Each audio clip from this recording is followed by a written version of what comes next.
clap? That was the clap. Can I be real, man? We in the building, man. Back at it again. Can I be real? A break from the bullshit. I am your host, King Mosley in the building, the legendary, man. As always, I got my brother with me, my co-pilot. Dion, the motivator. Yeah. So we back, man. We got another banger today. We got another good one. But we need to go and get to these sponsors before we go. Because last time we really low-key kind of forgot. We kind of forgot a little bit. But you caught at the end, though. So yeah. But, hey, before we get started, man, as always, man, this show has been brought to you by Love Deposit Studios. Yeah. Man, if you need any content shot, man, come on down to Love Deposit Studios, located in downtown Dallas, man. Come and shoot your podcast, shoot your little musical performance. Cooking show. Man, we had to do a magic, like a whole little magic setup down here, man. Yeah. They pulled the woman out the box. And disappeared. It was a midget. Anything you need, man, come on down to Love Deposit Studios, man. Like I said, located in downtown Dallas, man. Yeah. Hey, but we got some water. Mosley Pure. Hey, Mosley Pure, man. Hey, shout out to Mosley Pure Water, man. If y'all need any water, I'm talking about not just any kind of water. We're talking about 9+ pH. We're talking about calcium. We're talking about magnesium. We're talking about this water is designed to take all the acid out your body and replace it with pure alkaline water. Mosley Pure Water. Hit the link below, man. Order you something today. What you like to say? What it do for the women? You did an excellent job, my brother. I did. I like those facts. You did your homework. I had a meeting with corporate last week, so I had to tighten up yes, sir. I had to tighten up my cool. script. Well, okay, well you do that. Okay, so what it's gonna do really is, so if you've been with your lady and she just ain't been in the place she needs to be lately in life, hit her with a little bit of this here alkaline water. It's gonna help her water be nice and alkaline. It's gonna be pure. It's gonna bump them pH levels right where they need to be. Yeah, so we're gonna get straight to the point. So if you want to look up the Scrabble words that my brother did, that's cool for all the scientific facts. But when it come down to the nitty gritty, pH balance is gonna be on point. Way more healthier, way more stronger, way more smarter. pH is gonna be on point, man. Good alkaline water. Great alkaline water. Great alkaline water. Great alkaline water. Magnificent alkaline water. Hey, but we got a good show today, man. We got a good one, bro. Yeah.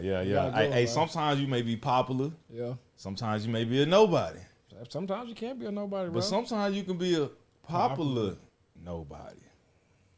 Make sense? Make a lot of sense, man. Listen, man, I don't know if y'all done seen movies. Right. You watch movies. You get a haircut. I get a haircut. You listen to music. You do all that, right? Yeah. This man has had his hand in some of all of that, from the movies to the music to the hair. Without any further ado, man, we got John Mosley. What's happening?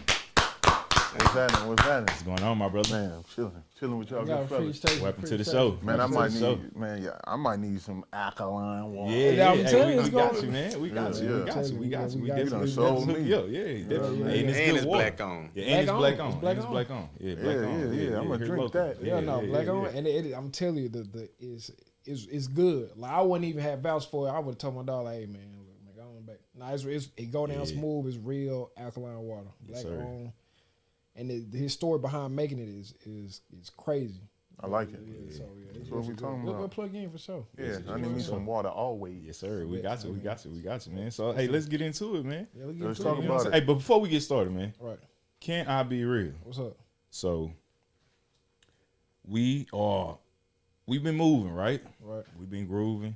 A lot. But this has been a challenging week. You know what I'm saying? And I don't like to start the show off like that, but this cannot be real. So can I be real, man? Yeah. Like I'm looking at things and I'm seeing stuff, right? And I'm noticing, like, okay, the more we grow, right, the harder it gets. And in my mind, I'm thinking, man, as you grow as a company, you know what I mean? Like, it's supposed to get easier, but it's like, man, this journey is getting harder. It's getting a little more difficult, right? So my question for y'all, man, before we get started is, like, as business owners, like, how do y'all deal with the growing pains of business and staying focused on the business, but also having to deal with personal life and, family and balance? Because that's what I'm struggling with right now, man, is that balance. I think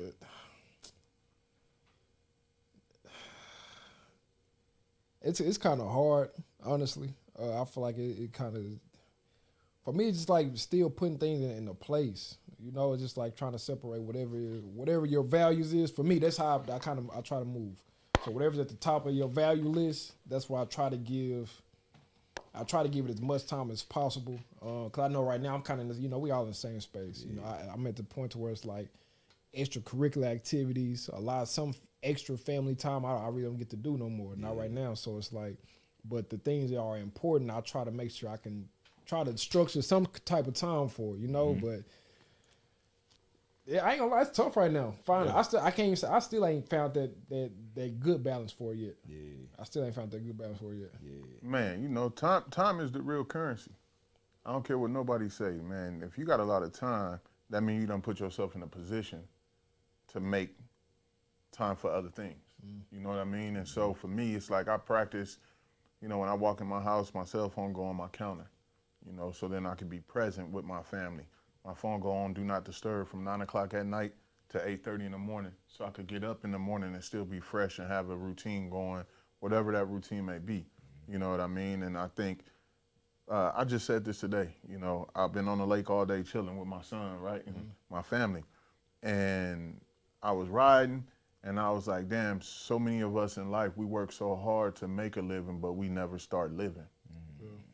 And so for me, it was like, me making that kind of purchase to be able to give my family an opportunity to live right along with me, I think is important. I think sometimes you just got to set those boundaries in all positions. So whatever your business choice is and your career path is, once you work it so long, and first you got to be selfish. You got to grind, you got to work, and it's going to feel bad because you're going to hear the negative, especially if you got kids. You're going to hear that damn negative of people telling your kids ain't going to be shit. Can we cuss?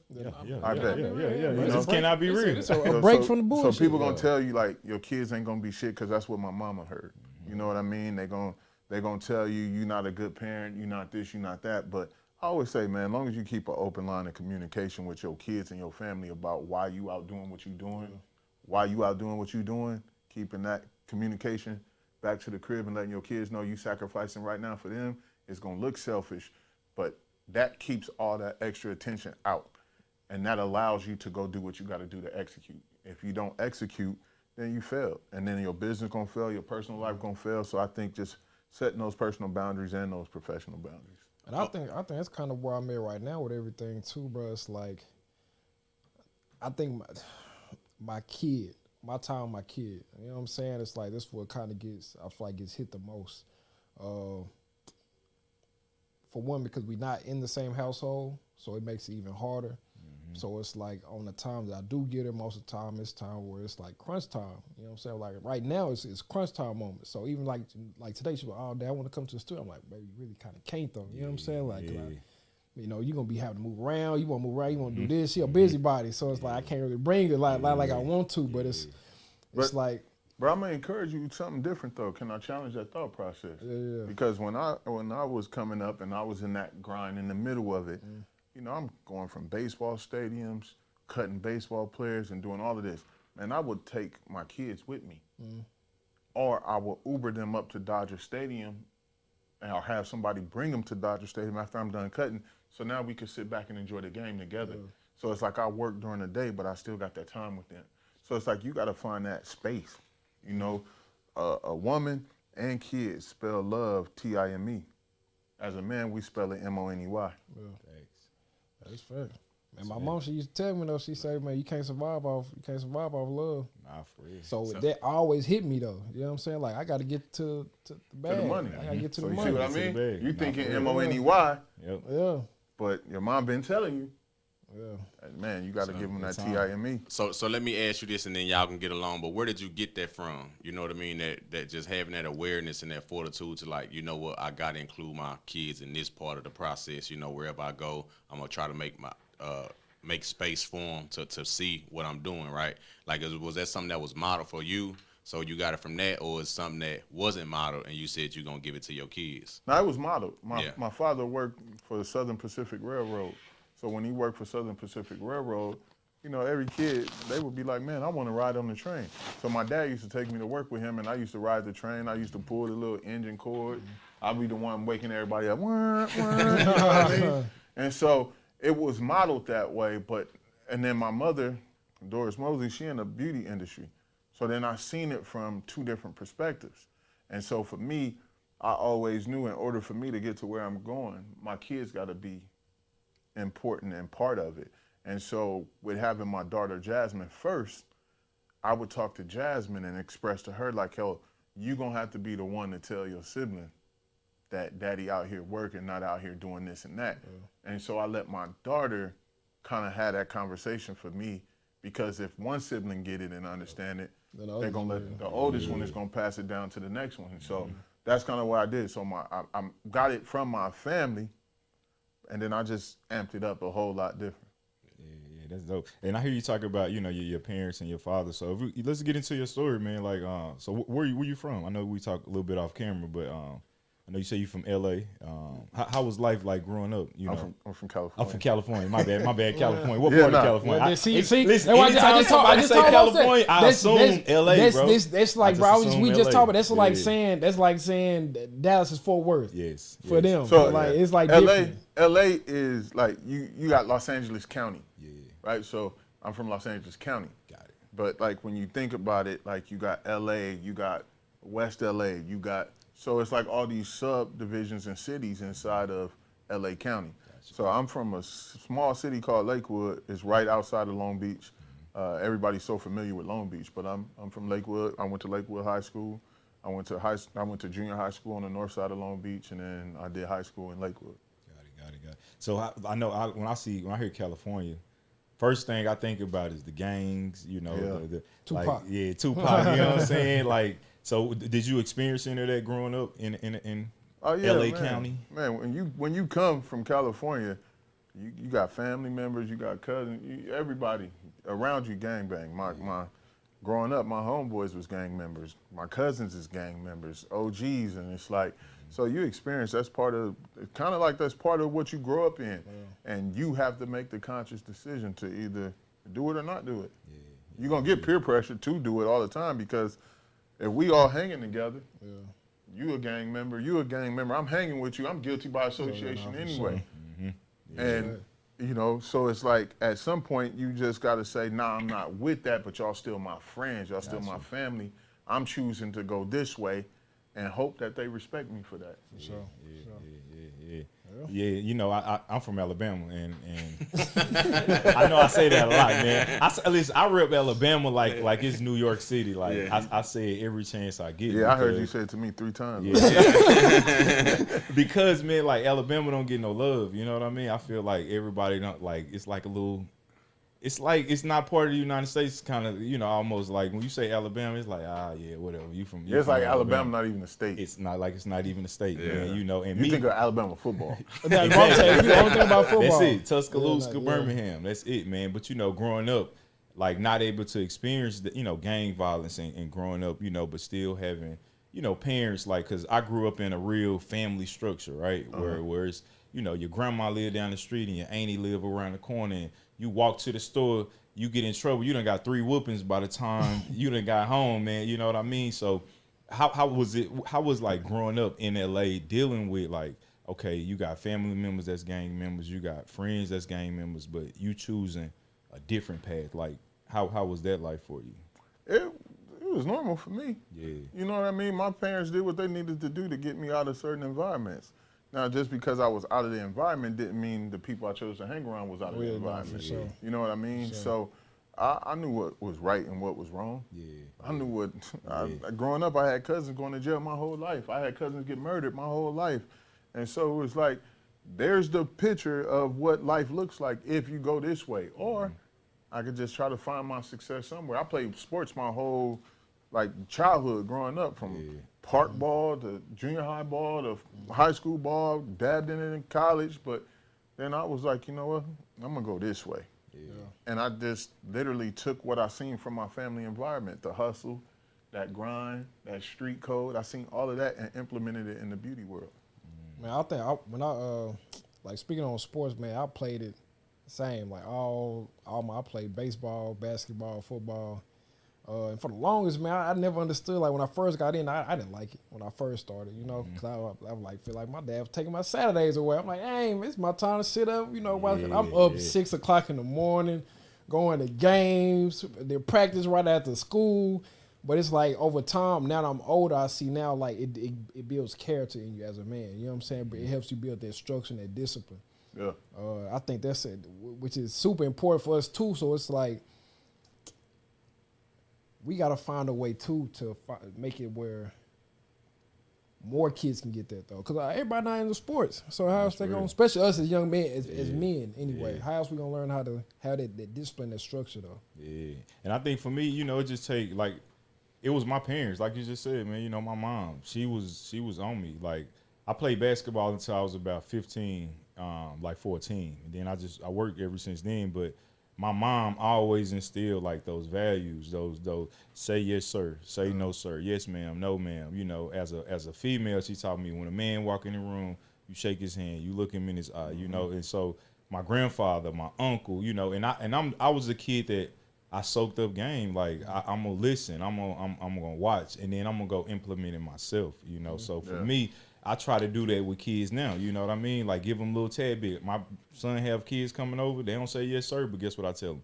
Hey, when you in my house, you gotta say yes sir. You gotta say no ma'am. You gotta say yes ma'am. You know, pull your pants up, things like that. So I think for us, you know, especially as black men, long as we keep being that example and touching the people that we can touch, because we can't touch everybody, but we can touch the ones that's close to us. Yeah, that's close to us, man. So what you tell them? Say yes, sir. This is how we do it in Alabama. In Alabama, you say yes, sir. You say yes, sir. Not for real. You better say it like so. It's like a code. Yeah, yeah. So I heard you say, you know, we got the story where you from, and then you say, you know, you went to the beauty industry. When you say beauty industry, like what is that? I'm a barber. Yeah. You know, I'm a barber, but more importantly, my license say I'm a barber, but I'm an entrepreneur. I just happen to be a barber. You know what I mean? Barbering is the vehicle, and I'm driving the car like a motherfucker right now. Yeah. So did you start out fading guys up in high school or middle school? Nah, Nah, real story, like I lied. I didn't even want to be a barber. I didn't want to go to barber school. My mother been in the beauty industry for over 40 years. Yeah. And so how you said your dad would take your Saturdays away, when I got in trouble, my mom would take my Saturdays away and make me go to her shop. So I would sit in the beauty salon all day, and I would sit there and I'd be like, damn, I do not want to be here. And I would run errands, and I'm doing all of this, and I'm like, man, I hate this. Yeah. And then I just like started playing college football, and then I got hit too many times by a grown ass man.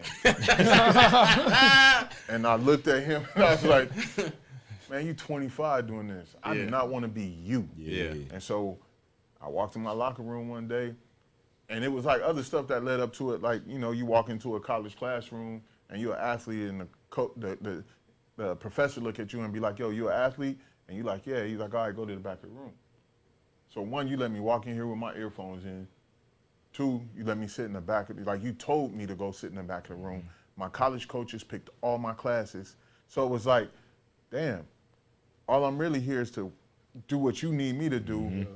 And that's not really what a good feeling is. I'm going to class, I'm taking film analysis, and I'm going to sleep because I know the girl next to me gonna take my notes.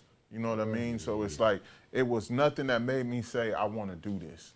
And then after like just getting banged up and beat up, I was like, cool, I'm out. So I called my mom one day. Like my coaches was calling my mom and was like, we ain't seen your son. And all like, and she like, I know he going to school. And I was just not going to school. And then I was like, damn, I gotta come clean somehow. So I just went home. I was like, Mom, I want to be a barber. She was like, what? I'm thinking I'm gonna beat the system and I'm gonna have some time to figure out what I really want to do. 3 days later, I was enrolled in barber school. Damn. She made you do it? She made me do it. She went up to the barber school. Like she came in my room and was like, we got a meeting.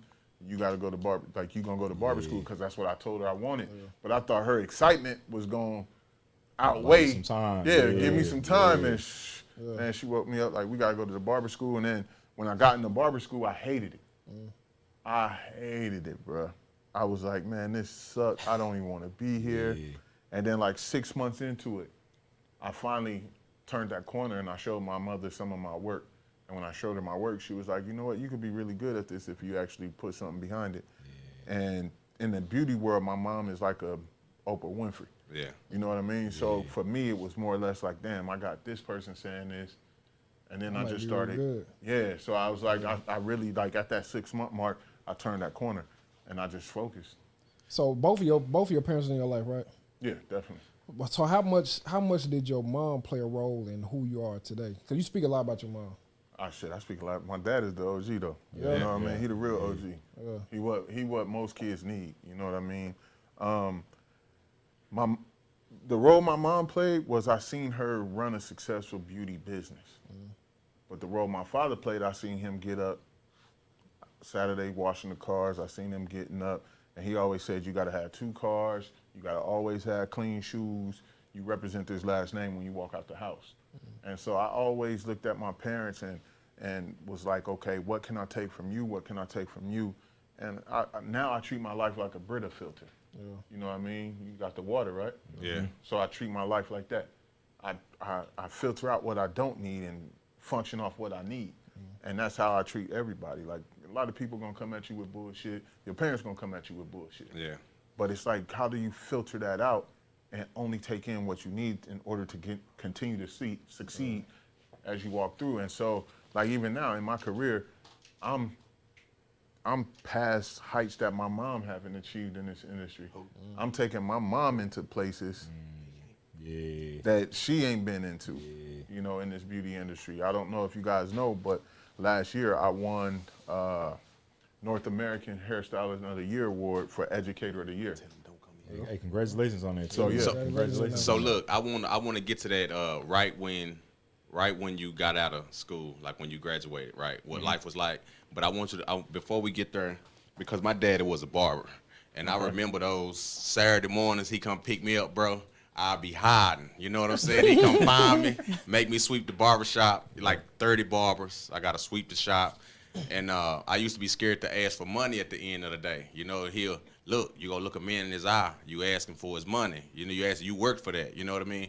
But I built a lot of, like, relationships. It was kind of sociable. You know what I mean? Yeah. So I want you to talk to us and take us back, man, to those Saturdays at the beauty shop with your mama. You know what I mean? What they look like for you? Gossip. That's when I realized, man, women just gonna sit up and talk. Yeah. You know what I mean? But even that, my sister is a hairstylist. My other sister, Annie, my sister Lily, both in the beauty business, aunts, cousins. So it was really a family shop. Yeah. It was all my family in there. But I just didn't want to be in there, man. So I was sweeping, I was running errands. Like, I did everything for my mom's shop. Folded towels. Like, I did all of the, bro, when I say I did not, I did not want to be there. Yeah, you don't want to be there. And then Saturday morning, it's like, my whole Saturday gone. Yeah, by the end of the day. But at 2 o'clock, I was trying to find somebody that was going back towards the house so I could be like, Mom, let me get can I go? Yeah, let me get around. You know what I mean? So so it's just, it was just that way, like, for me. Like, but I'm thankful for it. I'm thankful for it. I got a lot of opportunities. I learned a lot of different things, and I seen a lot, and I was able to do so much more in this industry from the old school practices that my mom presented me with. And I just took them and turned them over to a new age way. Yeah. And I know you talking about your award you got, and like I said, congratulations on that, man. That's a big accomplishment, man. And you know, we know you hold a position with Paul Mitchell, you know, as artistic director. Like, how do you go from cutting hair and, you know, just starting out going to barber school to now? And custom clippers. Yeah, and you got your own clippers, man. Like, you want some clippers? Man, so like, how do you go from that to you know, getting awards, being world renowned, recognized, to, you know, having your own clipper brands with Andy's, and, you know, now current day being, you know, the artistic director for Paul Mitchell? Man, I think we said it earlier, 5 P's, proper preparation prevents poor performance. Yeah. You know what I mean? I prepared myself for the future. I was making content before content was content. You know what I mean? I always spoke in front of a camera. I practiced literally, you know, where I wanted to be, and I continue to work every day. I'm working even harder now to go even further into where I want to be. And so it's like, for me, like I said, barbering was the vehicle. But when you came into the barbershop that I was at, I was around some dogs. I went to the best shop in Long Beach at the time, where everybody in there cut hair. I was the low man on the totem pole. And then I just went in there and I said, you know what? I'm gonna learn from him, I'm gonna learn from him, I'm gonna learn from him. And I put all that together in a pot like gumbo. And I mixed it up and made my style. And then my mother presented me with an opportunity to be an educator. And so when I had that opportunity to educate, I jumped on stage and I fell in love with it. So now I use a style of education that my brother Roger Samuels he was the first person I ever seen do it, and he talked about it. It's called edutainment, where I'm gonna educate you and I'm gonna entertain you from the stage. So my style is so raw and real, and if you look at my Instagram, I'm willing to crack a joke in the middle of some education where it's like, it might be a deep moment, but I'm gonna change your thought process real quick. And then I'm gonna get you to understand, like, because what I know is, I know everybody's multiple intelligence in this room right now. I can tell you how you learn, and I can tell you how the best way for me to teach you. You know what I mean? So when I walk in the room, I'm analyzing that. And so I like to show up to events 15, 20 minutes, 30 minutes early so I could read the room. And I always tell people, man, you either a thermostat or a thermometer. Thanks. You're gonna read the temperature and change it, or you're gonna read it and let it stay the same. So for me, I walk in the room, I'm gonna change the temperature. I'm gonna bring you my energy. I'm gonna give you this education. But my education is not gonna be so to the book, because that ain't how people learn. That's boring. That's why I dropped out of college. So I always keep that thought in my mind. It's more or less like when I stand on stage, I want you to laugh. I want to bring that person that's walking. If you stand up, you get up out of your seat and you walk over to that corner, your body calisthenic. So you need to get active. So I'm gonna bring you and pull you in over here until you come get on stage with me. Everybody in that room, 90% of that room want to be on stage at some point anyway. So I might as well pull you over here and let you get that moment. You know what I mean? And so I just learned how to educate and how to study. And man, like I said, I practiced. So everything that I did getting to this point where getting in front of a camera. Now, when I want to take something, everybody blown away, but I'm like, yo, let's keep going. Like, let's keep moving. But I practiced that. When it comes to my clipper techniques, I learned the system. And system to me means save yourself stress, time, energy, and money. So when you get to that, I got a system in place. I want you to do, I don't want to cut you out. Say that one more time. When you drop a jewel like that, we can't let you just skate by like you ain't saying shit. That's you know what I mean? So one more time, what you say? System means save yourself stress, time, energy, money. Like, you have to know how to work. And for me, I learned from some of the best, man. I've been on tour with Kendrick Lamar. I've been on tour with Eminem and Rihanna. Like, I've been on tour with big artists, so I've been watched Kendrick go from a small stage to these massive stages. So where am I supposed to learn how to get stage presence from? I know how to walk to this corner, to that point, to that point. I know how to look at that person, that person, that person. I can make you think I'm talking to you, but I'm really talking to the person behind you. So it's like when you when you do presentations and you're a presenter, you have to have all of that to be. And so for me, winning the North American Hairstyling Awards, it's like winning an Oscar or a Grammy to say that I'm the best at at education for North America in our industry. And I'm the first barber to do it. My brother Roger Cummings won it the year after me. He was my mentor, but I'm the first to do it and first barber to do it, first black person to do it. Hey man, let's give that a round of applause, man, because that's to be applauded, man, for real. Man, and I watched some of your clips on how you was teaching, and one in particular where you was like, you see this? This is a liver. You see this? This is a liver. You got, and I'm like, man, I don't even cut her, but like, I understood it, you know what I'm saying? Because like, if my son was little, he got hair and he got dreads now, but I used to try to play with his hair, and I could never get that, you know what I mean? That little part when you fade, but I imagine that's what you was talking about. In that same video, I cracked a joke in the middle of all that education. I showed you how to, okay, this is a lever, this is a lever, and then what I say, yo, I want everybody to do this, I want everybody to do this, now do this.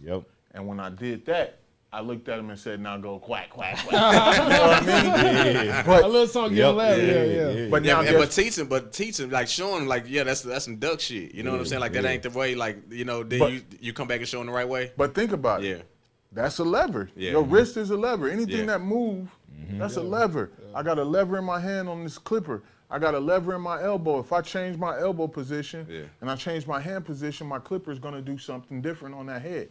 So, but the way I make them remember is how? Crack the joke and make them do this. So now they're going to always remember to use all their levers. And in the video, I literally stopped and the lady was like, wow. And I was like, okay, you can leave now. Because you got what you came for. I just wowed you. That's all I got to do. And for me as an educator, man, I take pride. I take pride in my education. I stay up and study my film like I'm watching high school football film. And so that's what I was going to ask you about the education standpoint, right? Because you talk about you being a master presenter and being able to, how much of your education was outside, like studying or was outside of really what your craft is? Because I'm sitting here listening to you, it's like a maestro, like you're the master of so many different things, you know, outside of barbering, you know what I mean? So how much did you have to pour into yourself or invest in other areas, you know what I mean? Like speaking, like I'm listening to you speak, you know what I mean? Like did any of that come from investing in other things, courses outside of, you know, Nah. The only thing that I really invested in was camera equipment. Yeah. And I invested in people. That's what most people don't do. I invest in people. I invest in my team. I invest in having strong individuals around me. Because once you have that, think about a comedian. Prime example. You think Kevin Hart write all his jokes? Nope. But he got a strong ass group of comedians around him, but he's the one that could deliver the joke. Right? So if I'm in a situation, I'm a barber that know how to color, but do I focus on color? No, but my wife does. I got team members that do color. You know what I mean? Am I the one doing locks and twists on people? No, but I got team members that do. So if I need information, or I might go to one of my team members and be like, yo, I like what you did on stage. What was that? And then they'll break it down to me, and then I'll just twist it my way. You know what I mean? Or if one of my team members say something, and sometimes I've been on stage with my team, and I will literally stop cutting hair and watch them and want to know what they're doing because I'm fully invested in that too. Like I want to see all of this, bro. I want to learn from y'all just as much as you want to learn from me. And I think that's where a lot of us in society, we don't understand. Like when you put your team around you, as a leader, you trust your team, one. And then second, you actually sit back and say, how can I learn from you? Because yeah, I might be the damn leader, but don't mean the leader know everything. It just mean I'm the one that got pushed to the forefront and everybody come around and push the leader up. But then the leader job is to turn around and let's go. Bring everybody up with them. Let's go. Right away. No, for real. That's for real. You know, we had a meeting about every week. We have a meeting on Wednesday, and that was one of our topics of discussion is like leadership, you know, and leadership as a whole. But like you're saying, having the leadership face, like that person as you are the leader. You know what I mean? I think, and a lot of times from my experience, you know, it's sometimes, man, it's like people don't know how to lead. You know what I mean? And they in those positions, but when you got like you said, a true leader and a true team, like everybody's going to get behind that leader and push. Has that always been the case for you though, where you were the leader and you know you had people around you that supported you and pushed you, or did you have to build that up over time? From the furthest that like elementary school, junior high school, I always been a leader. I always been a leader. I knew what I knew what I had in me was leadership. I was just young, but I going back and thinking about it now, I was leading. You know what I mean? I was captain of the basketball team, captain of the football team. Like I was always positioned in a leader. And then in high school, you know, you had your cliques in high school. I was a leader of that, you know? But then as we get older, we mature and we start looking at leadership different. And right now, it's only two types of leaders in this world. You're either gonna lead in the back of the band with a whip, or you're gonna lead the front of the band with the banner, and you're gonna march with them. So it's up to you to figure out what type of leader you are. And it's also, you know, other people in the world.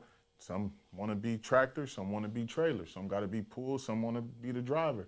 So you gotta identify all of that as the leader of what you got in your team. And sometimes as a leader, you see greatness in other people that they don't see in themselves. And one thing that a leader does is make the mistake and try to pull it out of them. I'm trying to force you to be this, I'm trying to force you to be that. We gonna fight all the time because I'm forcing you to be something you're not ready to be. Why can't I just be who I need to be for you? You feel me? Yeah. So as a leader, I used to fight that. I used to struggle with that with my own team because, damn, I see greatness in you. If you wasn't great, I wouldn't even have your ass around me. But I got tired of having those same type of conversations. And one of my team members, she said, you know what? John, just meet them where they at. They don't see it yet. Just meet them where they at. You being too hard on us. And I was like, damn. So now I just sit back. Be patient. What? You'll call me when you're ready. You'll talk to me when you're ready. I'm not gonna force no conversation. I'm not gonna force no work ethic. If I gotta play for us, I'm gonna call you and say, do you want the opportunity? If you hesitate, you stutter, you say no, cool, we got other people around us. That's what a team is for. That's fair. That's fair. That's fair. Hey, man. Well, shout out to the Can I Be Real team, man. Shout out to the team, man, for sure, for sure. So what I want to know is, man, so you done had a lot of success. A lot of success. For me, what I'm interested in was where did it come to a point where you feel like, man, this might not be the best move for me? Or when did you hit that wall that you feel like you have to really overcome to get to the man we're talking to today? Believe it or not, man, I have a bad attitude sometimes. You know what I mean? I had to learn how to deal with that. I had to learn how to control my attitude, because sometimes we get into this place and space of like, man, fuck it. You know what I mean? And I seen my cousins with the same demeanor, and they road was this way. And I still got that bloodline in me. You know what I mean? So I had to learn how to just be like, you know what, John, think this out. Really sit back and think, what's the cause and effect? And then when you become a leader, you fuck up. Everything mess up. Everybody that believed in you, they lose opportunity too. So for me, I had to understand that stepping into a true leadership role, I had to control everything about me. It's bigger than you. Everything is bigger than me, man. I'm just a piece to this puzzle. But I got so many people believing in me, and I don't want to let nobody nor myself down. And so because of that, I had a conversation with my sister when I was younger, and she, you know, I used to have a problem with saying I know. You know, somebody say something, oh, I know. And then one day I said to my sister, I don't know, she might have been PMSing. Lily, I love you. Yeah. She might have been PMSing or something, but she just grabbed me, or she was just fed up with my shit of I know. And she grabbed me, and she looked me dead in my eye and said, if you know or knew, we wouldn't be having this conversation. And I think that always stuck with me. So now I'm always 2 ears, 1 mouth. I'm gonna hear you and I'm gonna listen to you. And most people tell you a whisper before they yell at you. That's how it goes. So look, I want to ask you specifically, bro, how long you been a barber? I've been a barber over 20 years. Over 20 years, right? So it got this thing, like women don't understand the relationship between the men and they barber, right? Yeah. So they be, You better man, cheat on your look, girl, but cheat on your wall, boy. you know, and so I try to, so, and the barbershop used to be the safe space. Like that's really the only the black man safe space, the barbershop. You know what I'm saying? So when we talk about fatherhood over every hood and brotherhood over any hood and just the relationship that developed, you know, women don't seem to understand, because it's like, man, I go to this dude for every hairstyle. I bring my son to this guy. You might got a lady to do your twist. You might got a lady to do your wig. You might got a lady that cut your hair. You know what I'm saying? But like this dude is like really guiding me. Like, hey, now this, you know what I'm saying? Like keep up. So just talk to us, man, just about just that importance of, you know, that of what a barber is, man. You know what I mean? Or just the brotherhood in general. Whatever you speak to, just talk to us about the importance of that. I think the importance of the barber is the barbershop is not a library. Yeah. More kids know about barbershops than they know about libraries. You know what I mean? So we watch generations come through the barbershop. Father bring his son, we getting him his first haircut. And then you see him get his 5th grade graduation haircut. Then you get his 8th grade graduation haircut. Now you cutting his hair for, you know, your prom and all of that. You know what I mean? Sure. So then it's like, now you about to see this young man develop into relationships with females or whatever his sexual preference is. You know, and so when you see that, it's like, damn, I really been doing this for this long? Even for me now, I'm not in California, but I still look at my people's Instagram and I'm like, damn, my boy's son in college. Like, I remember cutting this kid hair, and it's like, the importance, and not to even leave out the single females that have to bring their sons to the barbershop. That's important too, you know, and the single mothers that really, like, she can't really teach this kid how to do anything. As far as on the man side, she can't teach him how to be tough. But the barber can do that. The barber can teach him how to do his first shave on himself. The barber can teach him what style is. The barber can teach him, like, what cologne you supposed to be wearing. Like for us, we are the actual second road of fatherhood. You know what I mean? We dive down that. So yeah, your dad is your dad, but when you come to the barber, you can have this barbershop conversation with the fellas that you can't have with your pops or your mom.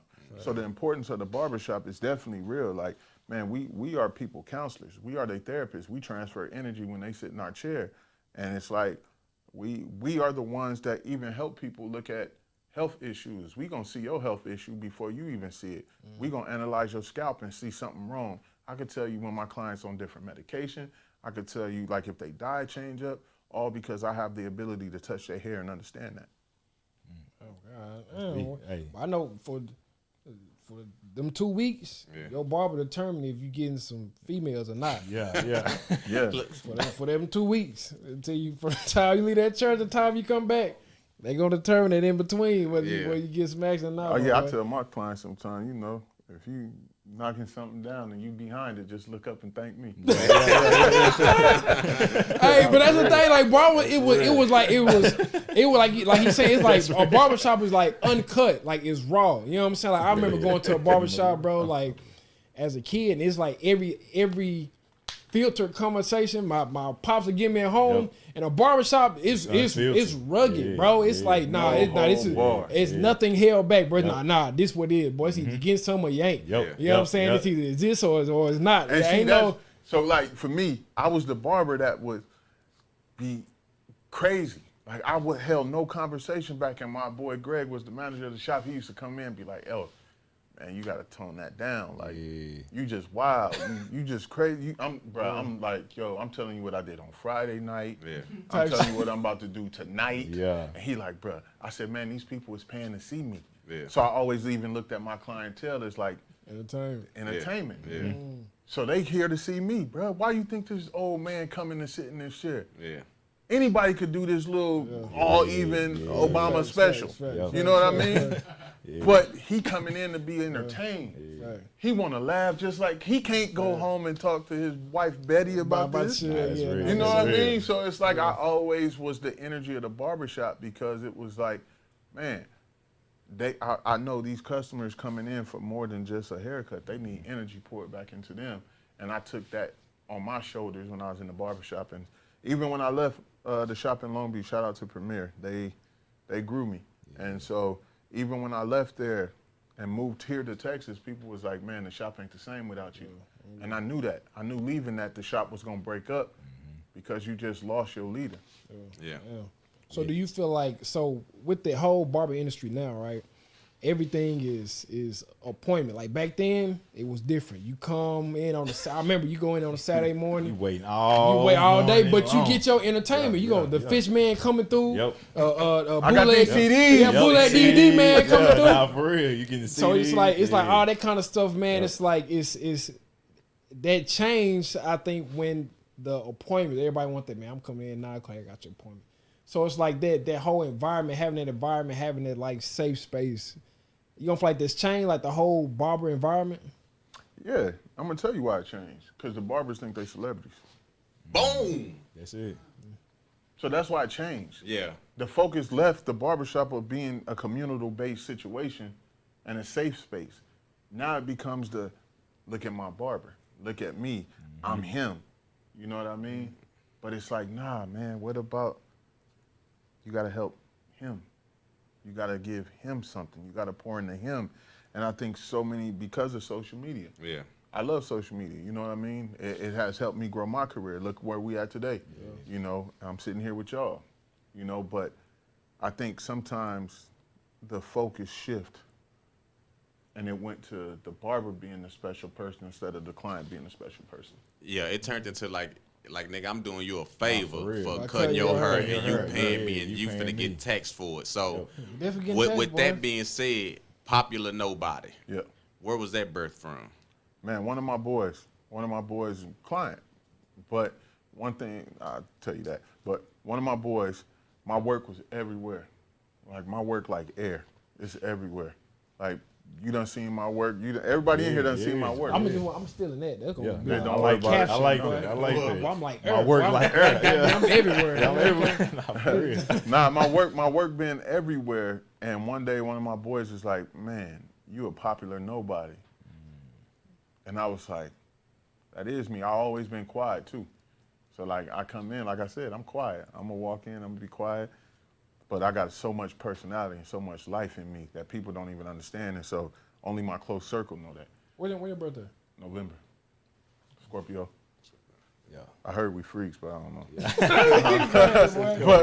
my boy was just like, you know what I mean? He was like, man, you're a popular nobody. And I was like, damn, that's it. And always thinking ahead. I wanted to be bigger than where my feet was at the time. So I said, my first was the Barber JM. I said, damn, I'm only speaking to this demographic. And so when he said it, I was like, nah, that's it. And so we switched it to popular nobody. And then that's what I just started running with. And I created more of a movement instead of a moment. You know what I mean? A movement's gonna last forever. The moment gonna come and go. And so popular nobody is a movement, man. You a popular nobody.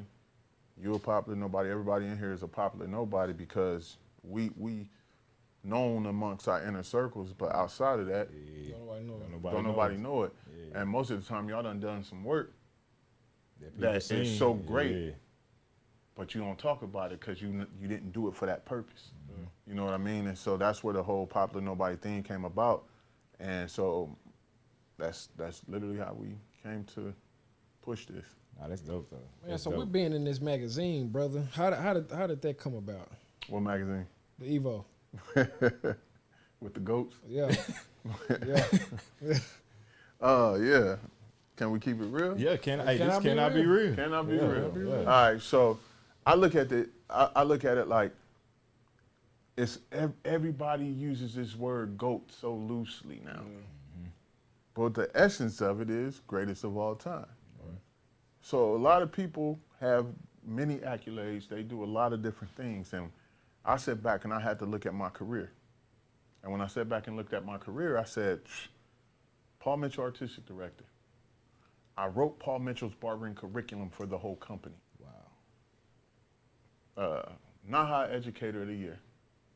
And this Clipper deal. Never been done before. So when you kind of look at those four things. But then, not even just that, the fifth element of it was, look at all the people that I touched in their careers. And look at all the people I'm still pouring into that you don't even know about. And how I'm leading them. So to me, the leadership go direct hand in hand with the GOAT. You just can't be great in your field. You got to be able to expand. And so for me, I looked at that and said, I didn't go to college to learn how to write a curriculum, but I did it. I didn't go into Paul Mitchell and say, let me be your artistic director. I started out going to the barber schools at Paul Mitchell. They didn't even have barbering schools. They had cosmetology schools. I started going there for free and teaching and turned that into something else. So like real estate, I got in ground level when it was just dirt and I built houses on it. You know what I mean? And so for me, I'm like, damn, all I keep hearing is this person to go, this person to go. So I said, you know what? I told my wife when we were sitting on the couch, I was like, yo, I need to find some goats. And she was like, what? She was like, man, are you kidding me? I was like, nah, I'm not doing this photo shoot without these goats. And so we literally put my barber chair, custom barber chair, in the back of my truck, drove it like 45 minutes out, and her friend had a goat farm. And they gave me the two goats, Aztecs and, it was Aztec and Link, or something like that. That was the name of the goats. And I just said, you know what? I'm a goat amongst goats. Whoever y'all think the goat is, I'm a goat too. I just happen to have him on a leash in this cover. Sure. Hey, nah, you go for so, man. You know, and you talk about the Paul Mitchell deal, and you know, I had a question about that, but you kind of touched on it. You know, you said you went in and you worked for free. You know, you taught for free. Like, can you speak on the importance of that? Like, when you showing up and not showing up to, like, with intentions on, all right, I'm doing this for this, but just like letting your gifts make room for you. Like how, what was the thought process in doing that? You know, so many people nowadays get caught up in the hype of like, I got to get my bag, I got to get my bag, I got to get my bag. But sometimes opportunity way more than a bag. Oh, you got to say that one more time, man. Yeah, sometimes your opportunities way more than a bag because of what you're able to do with that opportunity, right? And so for me, that was it. I'm like, yo, I'm giving away free haircuts. I could give away 2 free hours of my time. And that's what I was doing. So I was just going speaking for 2 hours, boom, boom, boom, boom, boom, and now it costs to get me for 2 hours. Yeah. You know what I mean? But I built I took those opportunities and learned. I'm a process person. I'm gonna learn in the process. So I just used it as practice. I just used it as practice. I didn't go to school to motivational speak. I didn't go to college to do none of that, bro. I just took opportunities and said, how is this going to weigh? How is it that I can learn to write a curriculum?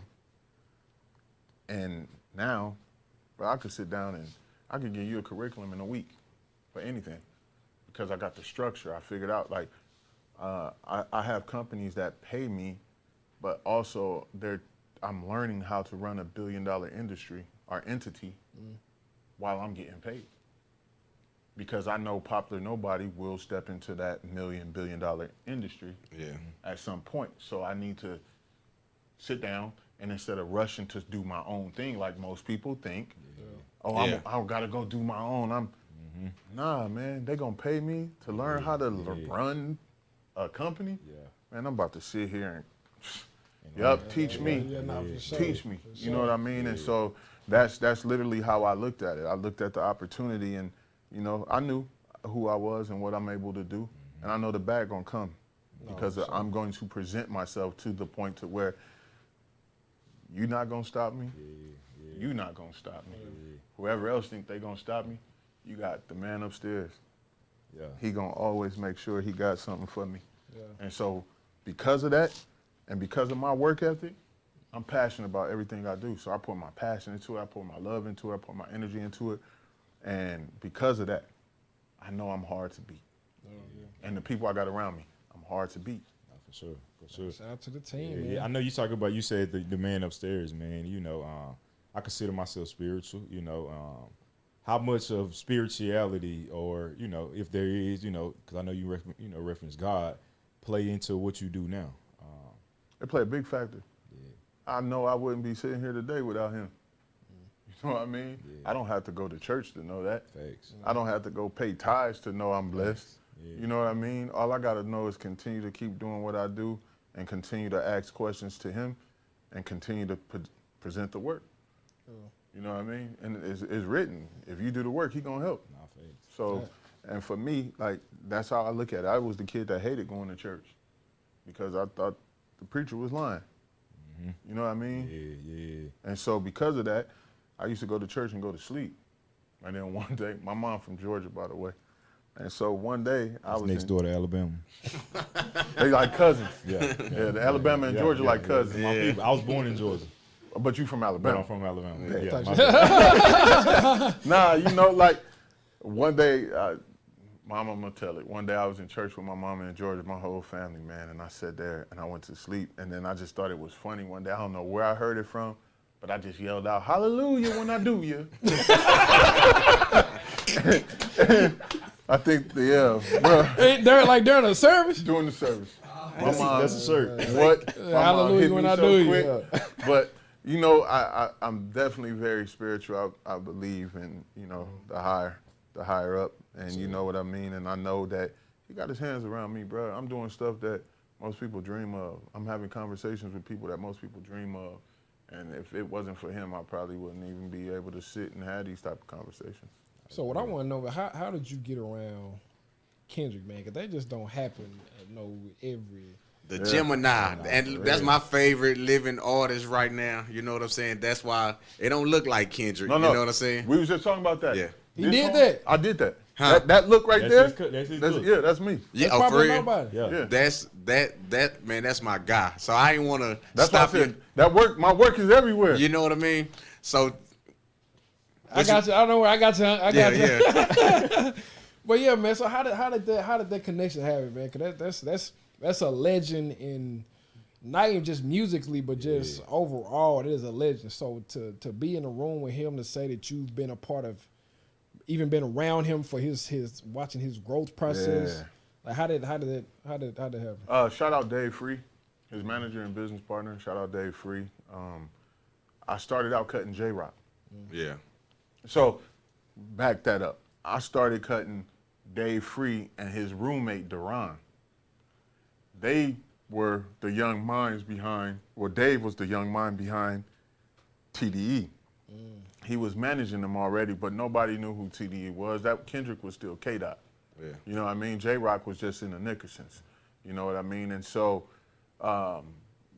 cutting Dave and Deron hair, they brought me J-Rock. J-Rock brought me Kendrick. And then I started cutting Top Dog and his sons and all of that. And then just, once again, building those relationships. I was with TDE for over 8 years.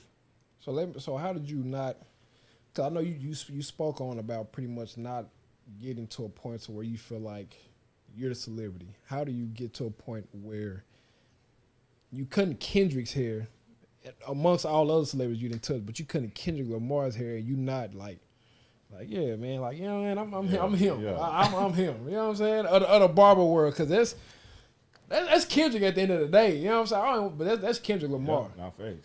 Man, you know how? Yeah. I know I'm blessed, bro. I know anything and everything can be taken away. Yeah, definitely. And so for me, I just choose to remain humble. I choose to remain myself and know that I didn't have to build my career off of Kendrick's name. I never did that. Yeah. If you looked at my Instagram, you probably seen 1 or 2 photos of Kendrick, and you had to go all the way down to the bottom. For real. But at one point, his iTunes photo was my work. All the cover of the magazines was my work. You know, the tour stuff, my work. Photo shoots, my work. Ellen show, my work. Like, but I never really sat back and said, look at me with Kendrick. I always sat back and just said, I'm gonna keep working. Yeah. And that's how I'm able to continue to get jobs. I still cut celebrities. Yeah. One of my clients right now is Trevor Story that played for the Boston Red Sox. Yeah. I used to be the barber for the Colorado Rockies. I done cut Dak up a few times. Yeah. You know what I mean? Like, but you don't see that from my page because I know I'm a leader and I'm an influencer, and I want to influence people the right direction. I want you to know, like, yeah, I'm blessed to have this moment, but not everybody's gonna get these opportunities. I've seen the world. I've been around the world, you know what I mean, and from a pair of clippers. But I'm thankful that I've been able to use my God-given gift, which is my personality and my hands. But I groom my hands and I groom my personality to be able to be in these rooms and do these type of things with celebrities and not Ice Cube Coors Light commercials. That was me. Yeah. The movie Deuces with Lorenz Tate. That was me. It's in my movie. What else? The TNT Kendrick Lamar NBA thing. That was me. Like, I done put in a lot of work. You know what I mean? I'm still putting in work, but at the end of the day, I need you to know who I am. I need you to know who Popular Nobody John Mosley is, not who Kendrick Lamar is. Kendrick is Kendrick. Yeah. You knew Kendrick before you knew me. But now, goddamn, you know me. Yeah. So look, and we done talked about some great stuff, and I'm normally quiet over here, or try to be quiet as I can, you know what I mean? But we done talked about some great stuff, right? But we know barbering and dealing with our people, you know what I mean, every day, 6-7 days a week, you know what I mean, ain't easy. You know what I'm saying? So just, I don't know how I want to ask the question, because I want to say, like, have you ever messed somebody up, you know what I mean, and wanted to pay them? I mean, didn't want to, like, or somebody ever thought you messed them up, but just take us to one of them days where you had to exhibit, like, that attitude, or maybe you had to crack a nigga, I don't know, you know what I mean? Just take us to one of them days in the shop, one of them real nigga moments, man, you know what I'm saying? Nah, I ain't never, nah, I have messed people up. Yeah. But I ain't never had to go to that point. Yeah. You know what I mean? I learned quickly it was one scenario in the shop early on in my career where a guy was like, I want a number 1. I gave him a number 1, turned him around. He was like, bro, I'm bald. So then that helped me identify one on a black dude is a different one to a white dude. Yeah. So then I never made that mistake again. Yeah. But how do you rectify that in that moment? You know it's free, or you still got to pay me? Yeah. Oh, no, that's free. Yeah. And the next 3 is free. Like, I'm willing to give you whatever gonna make you happy. If I gotta give you 4 haircuts free, bro, I'm willing to do that because I need you to know this was just an honest mistake, and I want to continue to have you as a client. Me giving away 4 free haircuts don't mean nothing to me because I know I could go get it somewhere else in some other way. You know what I mean? So it's more of that understanding the relationship.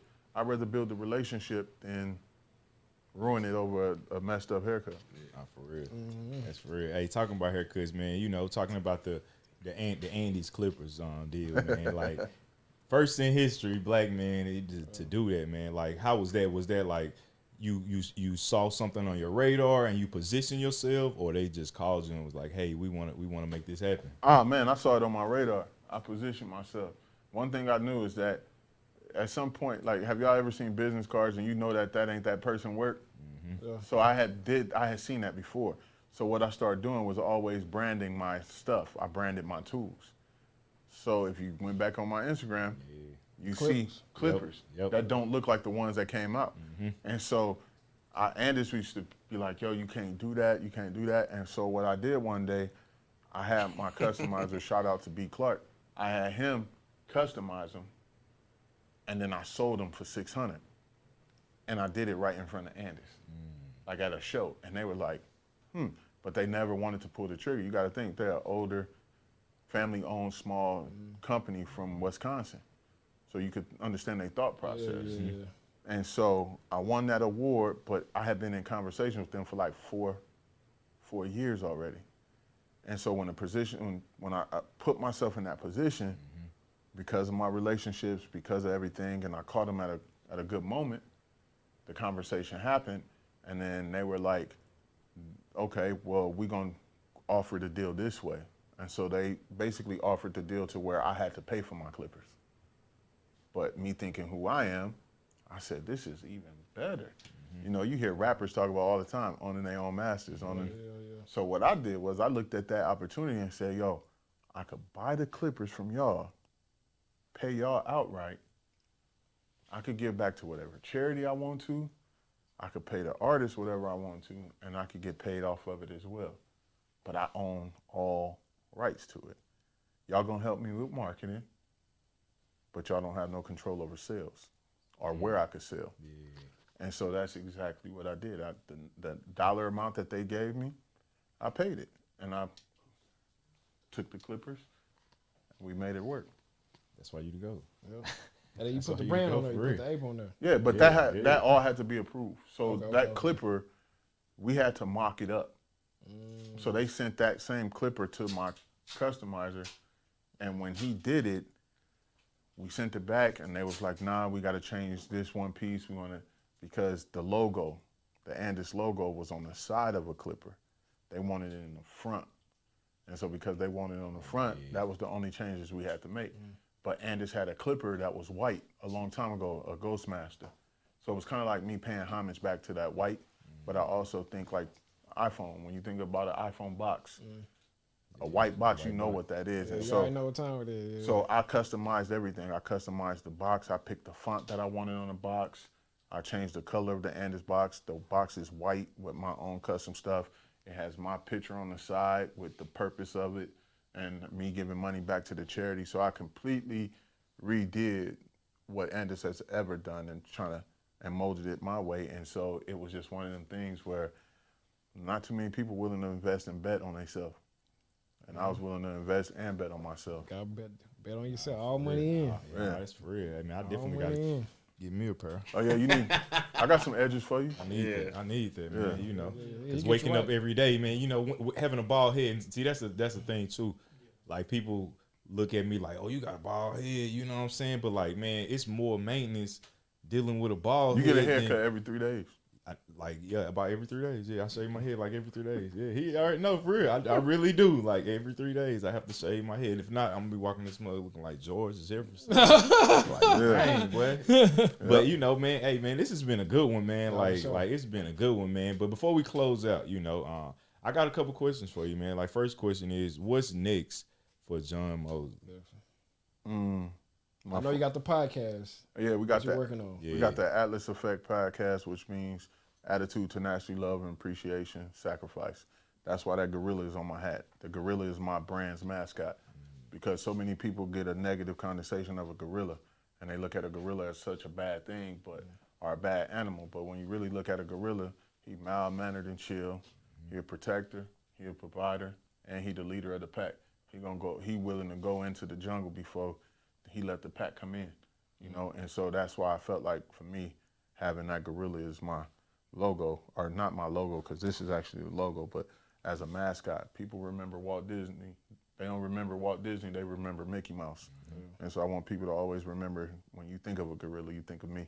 You know what I mean? And then So that Atlas Effect podcast, you know, shout out to my pops, Jay Henry, you know what I mean? So I got a lot of things going. I got a lot of things moving, got a lot of things shaking. Yeah. So I'm just cooking. Yes, sir. I'm letting it simmer. I got the top on the pot right now. Yeah. You know what Just I letting mean? it cook. No, So what? It's on slow too. Yeah. I like it. Get that tender. Nice pot roast going. What? Nice pot roast going. I ain't even through in the carrots yet. Yeah. Nah, that's real. That's real. Hey, but man, listen, man, this has been an amazing show, man.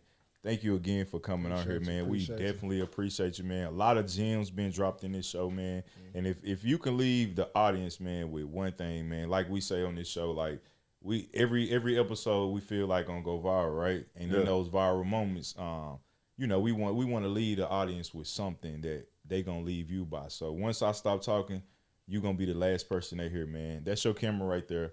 If you can look in there, tell them whatever you want, inspiration, motivation. Yeah, man, it just closes up. But well, I appreciate y'all for having me come out, man. I appreciate it. Good conversation. Yes, sir. I want to leave everybody with this. You know, we work so damn hard to make a living, but none of us is really living. Man, enjoy yourself. Figure out what you're trying to do in life and go move forward. If you're a young man, young woman that's stuck in limbo trying to figure things out, man, get to it. Sit down with some people and talk to them that's going to help guide you. Get a mentor. You know, I feel like everybody in the world want to be selfish and say, I made it on my own. I did this on my own. I don't need nobody. I don't need this. But I'm going to leave you with this, and I'm going to challenge that thought process. Your mom and your daddy had sex. That took a team to make you happen. The doctor, he walk in the room in the last minute, pull your head out, give it back over his shoulder to the nurses. He got a team. He walk in the next room. You go into a courtroom. A judge got 12 people sitting over in this box that he believe in and he trusts their opinion. When you die, you got 6 people that put you down in that dirt. So where in the hell have you lost the concept of team? You'll never get nowhere by yourself. You can't think you're gonna get somewhere by yourself. Team is the most important aspect of life. That might be your family, that might be your friends, but more importantly, your team is the reason why you succeed. So if you ain't got you a team, you better look around. It's gonna be lonely when you're sitting in that motherfucker by yourself. So have your team, support your team, believe in the people that you put around you, and just work. Can I be real? Can I be real? Hey man, appreciate it, man. Hey man, this was great shit. So where can I buy the course at, man? Like, hey man, it's Clip it, man.